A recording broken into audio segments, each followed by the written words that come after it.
தமிழ்நாடு மாற்றுத்திறனாளிகள் நலத்துறை மாண்புமிகு தமிழ்நாட்டின் முதலமைச்சருடைய துறையாக இன்றைக்கு சிறந்து விளங்கிக் கொண்டிருக்கின்றது. மாற்றுத்திறனாளர்களின் வாழ்வில் மறுமலர்ச்சியை உண்டாக்கும் நோக்கோடு இந்திய அளவில் வேறு எந்த மாநிலத்திலும் செயல்படுத்தாத திட்டங்கள் பலவற்றை மாண்புமிகு முதல்வர் அவர்கள் தொடர்ச்சியாக மாற்றுத்திறனாளர்களுக்காக செயல்படுத்தி வருகிறார்கள். அந்த வகையில் தமிழ்நாட்டில் மாற்றுத்திறனாளர்களின் மேம்பாட்டிற்கு அரசின் சார்பில் பல்வேறு வகையான நலத்திட்டங்கள் தொடர்ந்து செயல்படுத்தப்பட்டு வருகிறது. இந்த நலத்திட்டங்களை எல்லாம் மாற்றுத்திறனாளர்களின் வீடுகளுக்கே தேடி சென்று உலக வங்கி நிதி உதவியுடன் வழங்கும் திட்டம் செயல்பாட்டில் இருக்கிறது. அதற்கு பெயர் தமிழ்நாடு உரிமைகள் திட்டம் என்பதாகும். தமிழ்நாடு உரிமைகள் திட்டம் என்பது கடைக்கோடியில் உள்ள மாற்றுத்திறனாளிகளின் வாழ்விலும் ஒரு நம்பிக்கையை ஏற்படுத்துகிற வகையில் அவருக்கு தேவையான சேவைகளை தருகிற வகையிலான மிக சிறந்த திட்டமாக தமிழ்நாடு உரிமைகள் திட்டம் இன்றைக்கு பயன்பாட்டில் இருந்து வருகிறது. இந்த திட்டத்தின் நோக்கம் சம வாய்ப்புகள், மாற்றுத்திறனாளிகளுக்கான உள்ளடக்கல், அணுகல் எளிதாக கிடைக்கும்படி இவற்றை செய்வது தான் தமிழ்நாடு உரிமைகள் திட்டத்தின் மிக முக்கிய கொள்கையாக இருந்து வருகிறது. அந்த வகையில் மாண்புமிகு தமிழ்நாட்டின் முதலமைச்சருடைய வழிகாட்டுதலோடு தமிழ்நாட்டில் மாற்றுத்திறனாளர்களின் வகைகள் என்று எடுத்துக்கொண்டால் ஒன்றிய அரசு அங்கீகரித்திருப்பது 21 வகையான மாற்றுத்திறனாளிகள். கடந்த 4.5 ஆண்டுகளுக்கு முன்னால் 21 வகையான மாற்றுத்திறனாளிகள் என்கின்ற அந்த பட்டியலில் இருந்து ஒரு 5-6 வகைகளுக்கு மட்டுமே முக்கியத்துவம் தரப்பட்டது. மாண்புமிகு தமிழ்நாட்டின் முதலமைச்சர் அவர்கள் ஒன்றிய அரசின் இந்த 21 வகையான மாற்றுத்திறனாளர்களையும் இன்றைக்கு இந்த தமிழ்நாடு உரிமைகள் துறையில் ஒன்றிணைத்து அவர்களுக்கான சேவைகளை முழுமையாக பெறுகிற வகையில் பல்வேறு திட்டங்களை செயல்படுத்தி வருகிறார்கள். அந்த வகையில் தான் அவர்களுக்கு வழங்கப்படுகிற மாதாந்திர உதவித்தொகை என்பது மாண்புமிகு முதல்வர் அவர்களால் 1000 என்பது 1500ஆகவும், அதிக அளவிலான மாற்றுத்திறன் கொண்டவர்களுக்கு 2000, 2500 என்றும் இன்றைக்கு வழங்கப்பட்டு வருகிறது. கடும் பாதிப்புக்குள்ளான மாற்றுத்திறனாளிகள் என்கின்ற வகையில் 2000, 2500 என்று இன்றைக்கு மாதாந்திர உதவித்தொகை வழங்கப்பட்டு வருகிறது. மாண்புமிகு தமிழ்நாட்டின் முதலமைச்சர் அவர்கள் இதற்கு முன்னால் எல்லாம் மாற்றுத்திறனாளர்கள் அவர்களுடைய சான்றிதழை, மாற்றுத்திறனாளி என்கின்ற வகையிலான சான்றிதழை பெற வேண்டும் என்று சொன்னால் வட்டாட்சியர் அலுவலகத்திற்கு சென்று வருவாய் சான்றிதழை பெறுவது, மருத்துவரை அணுகி எத்தனை சதவிகிதம் அவருக்கு நோய் பாதிப்பு இருக்கிறது என்பதை கண்டறிவது, அதற்கு பிறகு மாற்றுத்திறனாளிகள் அலுவலகத்துக்கு வந்து விண்ணப்பிப்பது, இப்படி பல்வேறு வகைகளில் அவர்கள் அலைந்து தெரிய வேண்டிய அவசியம் இருந்தது. மாண்புமிகு தமிழ்நாட்டின் முதலமைச்சர் அவர்கள் இன்றைக்கு மாற்றுத்திறனாளர்களுக்கு ஒரு கொடையின் கீழ் உடனடியாக அவர்களுக்கான சான்றிதழ் கிடைக்கிற வகையில் நலம் காக்கும் ஸ்டாலின் என்கின்ற ஒரு மகத்தான திட்டத்தின் மூலம் தமிழ்நாடு முழுவதிலும் 1256 இடங்களில் முகாம்களை கடந்த மாதம் 2ஆம் தேதி தொடங்கி இதுவரை 6 வாரங்களாக நடைபெற்றுக் கொண்டிருக்கிறது.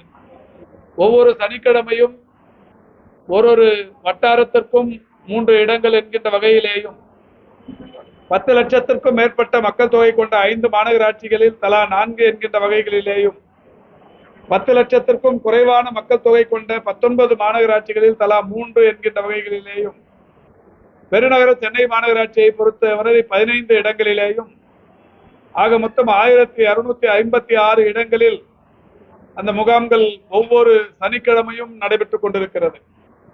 இந்த முகாம்களில் மாற்றுத்திறனாளர்கள் காலையில் சென்றால் பிற்பகலுக்குள் அவர்களுக்கான இந்த முழுமைப்படுத்தப்பட்ட முழு பரிசோதனைகள் உட்படுத்தப்பட்டு அவர்களுக்கு இந்த மாற்றுத்திறனாளிகளுக்கான சான்றிதழ் வழங்கப்பட்டு வருகிறது. எனவே மாற்றுத்திறனாளர்கள் வாழ்வில் ஒரு மிகப்பெரிய அளவில் மகிழ்ச்சியை ஏற்படுத்துகிற வகையிலான நடவடிக்கையாக இது தொடர்ந்து கொண்டிருக்கின்றது. மாண்புமிகு முதல்வர் அவர்களுடைய வழிகாட்டுதலுக்கு ஏற்ப இன்றைக்கு 21 வகையான மாற்றுத்திறனாளர்கள் என்று எடுத்துக்கொண்டால், கை கால் இயக்க குறைபாடு உள்ளவர்கள், அமில வீச்சினால் பாதிக்கப்பட்டவர்கள், மூளை முடக்குவாதம் கொண்டவர்கள், தொழுநோயிலிருந்து குணமடைந்தவர்கள், தசை சிதைவு நோய் உள்ளவர்கள், உயரம் குறைவான குள்ளத்தன்மை உடையவர்கள், கண் பார்வை குறைபாடு உள்ளவர்கள், காது குறைபாடு கேளாமை குறைபாடு உள்ளவர்கள், பேச்சுத்திறன் குறைபாடு உள்ளவர்கள், அறிவுசார் குறைபாடு உள்ளவர்கள், ஆட்டிசம், கற்றலில் குறைபாடு, மனநோய், நாள்பட்ட நரம்பியல் பாதிப்பு, திசு பன்முக கடினமாதல், நடுக்குவாதம், இரத்த அழிவு சோகை, இரத்த உறையாமை, அறிவாளுன இரத்த சோகை, பல்வகை குறைபாடு என்று 21 வகையான மாற்றுத்திறனாளிகள் இன்றைக்கு அடையாளம் காணப்பட்டு அவர்கள் அனைவருக்குமே இந்த தமிழ்நாடு உரிமைகள் திட்டத்தின் வாயிலாக அரசின் சேவைகள் முழுமையாக சென்றடைந்து கொண்டிருக்கின்றது.